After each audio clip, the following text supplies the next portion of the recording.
Shalom, saudaraku yang dikasihi oleh Tuhan Yesus Kristus. Renungan kita hari ini adalah hidup dan mati adalah milik Tuhan. Dalam kitab Roma 14 ayat 7-9 firman Tuhan berkata, sebab tidak ada seorang pun di antara kita yang hidup untuk dirinya sendiri, dan tidak ada seorang pun yang mati untuk dirinya sendiri. Sebab jika kita hidup untuk Tuhan, dan jika kita mati untuk Tuhan. Jadi baik hidup atau mati kita adalah milik Tuhan. Sebab itulah Kristus telah mati dan hidup kembali, supaya ia menjadi Tuhan, baik atas orang-orang mati maupun atas orang-orang hidup. Dan dalam 2 Timotius 4 ayat 7 berkata, aku telah mengakhiri pertandingan yang baik, aku telah mencapai garis akhir, dan aku telah memelihara iman. Dalam pembacaan ayat renungan kita saat ini sangat tegas disampaikan oleh seorang Paulus mengenai hidup dan mati. Mengapa demikian?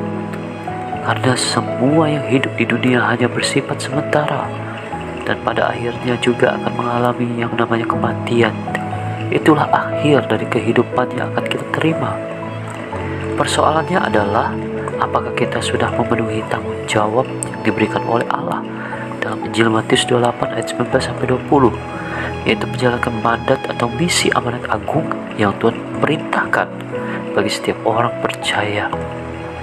Tetapi di sini kita melihat masih banyak umat Tuhan yang salah menafsirkan tentang ayat firman Tuhan tersebut. Mengapa saya berani mengatakan demikian? Sebab pemikiran jemaat hanya hamba Tuhan, yakni pendeta atau penginjil saja yang diberikan perintah untuk memberitakan Injil. Itu adalah asumsi yang salah mengenai amanat agung. Maksud dari ayat tersebut ditujukan bagi setiap orang yang sudah siap dan mau menjadi saksi iman serta mempunyai komitmen kepada Tuhan dalam menghadapi misi Allah di dunia ini. Saudaraku yang dikasihi oleh Tuhan, memang tidaklah mudah untuk dapat menjalankannya.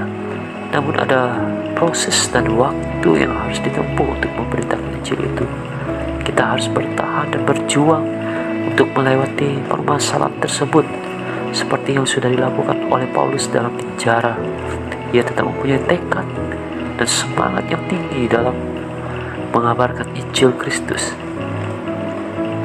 Itu oleh karena Roh Tuhan yang menuntun dan menyertainya.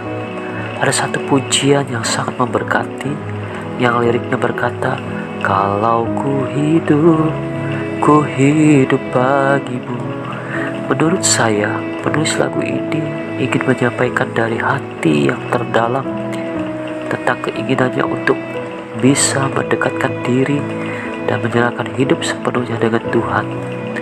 Oleh karena itu, saudaraku yang dikasihi oleh Tuhan, marilah kita mencapai garis akhir seperti yang Rasul Paulus ajarkan dalam kitab Filipi 1 ayat 21, yaitu dengan mengatakan hidup bagi Kristus dan mati adalah keuntungan. Serta berbahagialah orang yang mati dalam Tuhan. Wahyu 14 ayat 13. Dan aku mendengar suara dari sorga berkata, tuliskan, berbahagialah orang-orang mati yang mati dalam Tuhan sejak sekarang ini. Sungguh, kata Roh, supaya mereka boleh beristirahat dari jerih lelah mereka, karena segala perbuatan mereka menyertai mereka. Amin. Tuhan Yesus memberkati.